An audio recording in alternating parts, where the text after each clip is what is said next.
Good afternoon, ladies and gentlemen. May I have your attention? This is Martin here. I'm so sorry I can't be with you today. I'm not feeling very well, but with the wonders of modern technology and my friends Jake and Liam, I can be with you in this recording. I have recorded my own special tribute to Gerald, which Liam will play you later on this afternoon. Thank you all very much for coming. I hope you have a lovely time. Remember Gerald with fondness. We have such happy memories of him. And if you feel inclined, do come up to the microphone that Liam has set up and say a few words. That would be lovely. I want a few little thank yous. I'd like to say thank you to Peter Cliff and his catering team for providing this nice buffet. Malcolm Knight at the CAA for allowing us to use the hall. My friend Jake for recording this for me. And Liam, who's with you this afternoon, setting everything up. And also, of course, I want to thank my darling Marie for being so supportive to me during this difficult time. So all that needs to be said now, my dear friends, is I think we should all raise our glasses or our cups and a little toast to Gerald and absent friends. And I'll see you a little bit, or you'll hear from me a little bit later. Bye for now.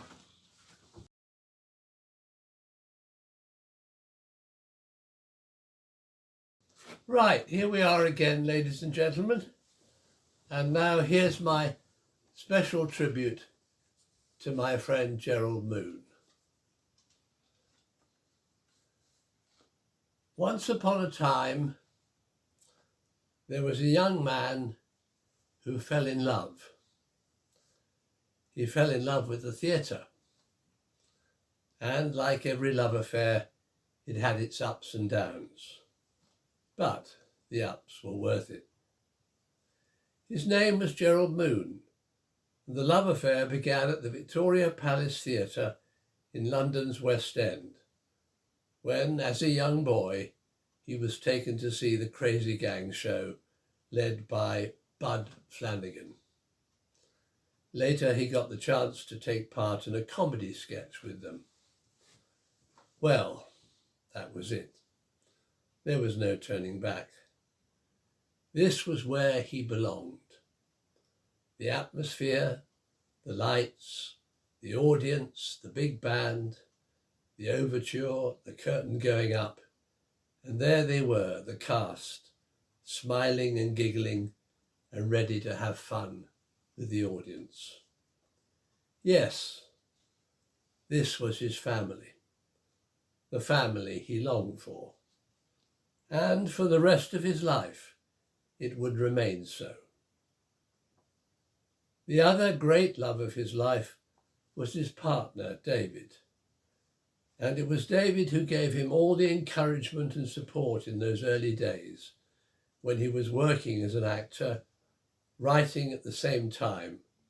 And David, who shared the extraordinary success of Gerald's first play, Corpse.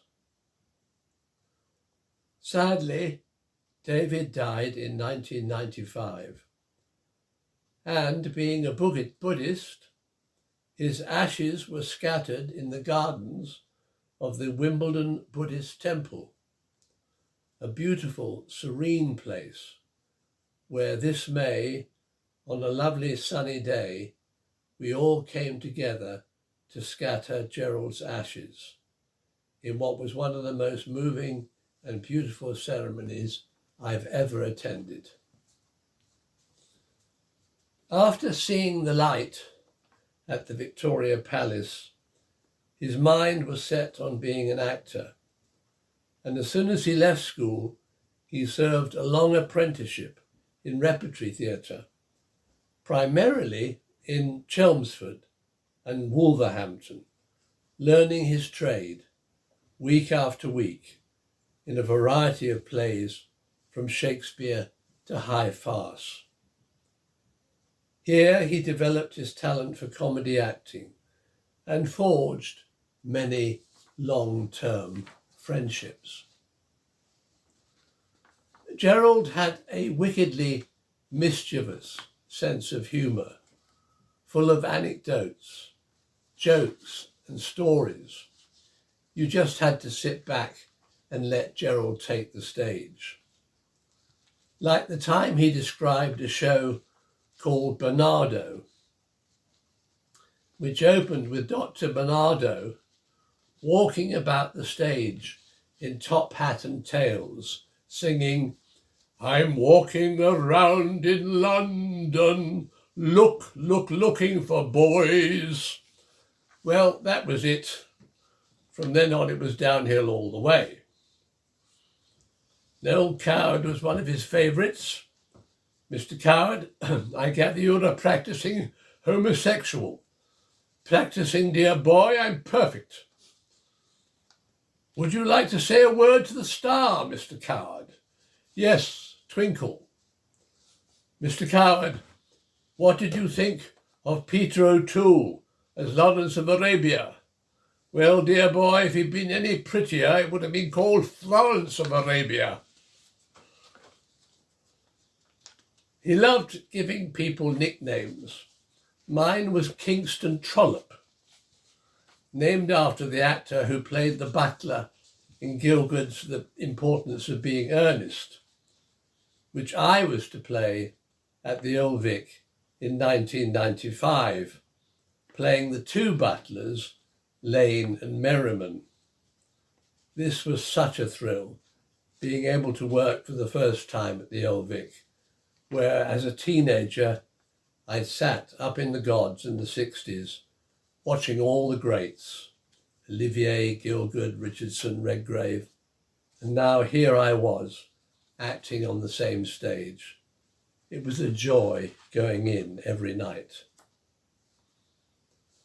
After Gerald's long apprenticeship in rep, he finally got his break in the West End in the 70s, in a number of shows, including Canterbury Tales at the Phoenix Theatre, No Sex Please We're British at the Strand Theatre, and a notable Herod in Jesus Christ Superstar at the Palace Theatre.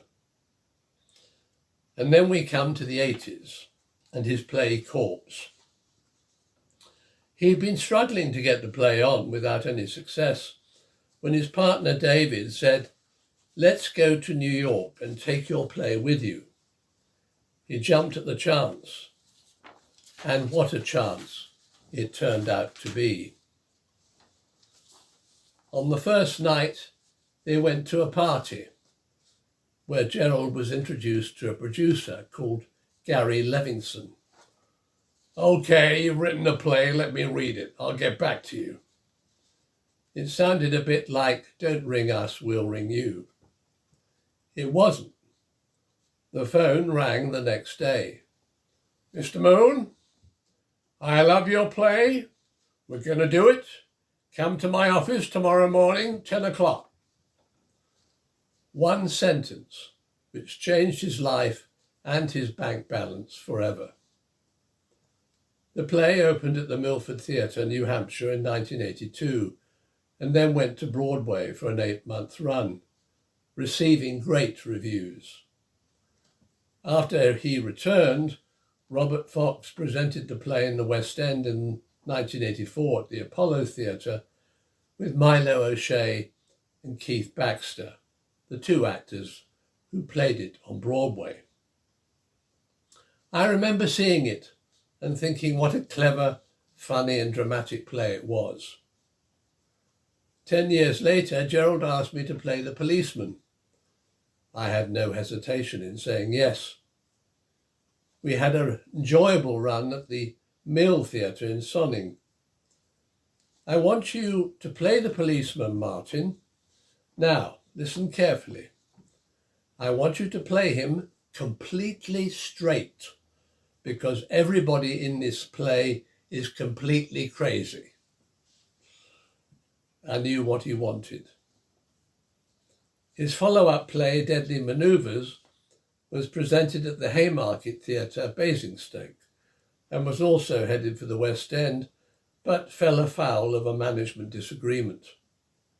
He also wrote a third comedy thriller called Die Laughing, which paid homage to the Aldwych farces, and a brilliant play about the rise of the Nazi Party in the 1930s, called Land of Lies, premiered at the Cockpit Theatre in London. He never stopped writing, and his output was prodigious, play after play, his favourite subjects being history, crime, and comedy. The plays were inventive, imaginative, and entertaining, just like the man himself.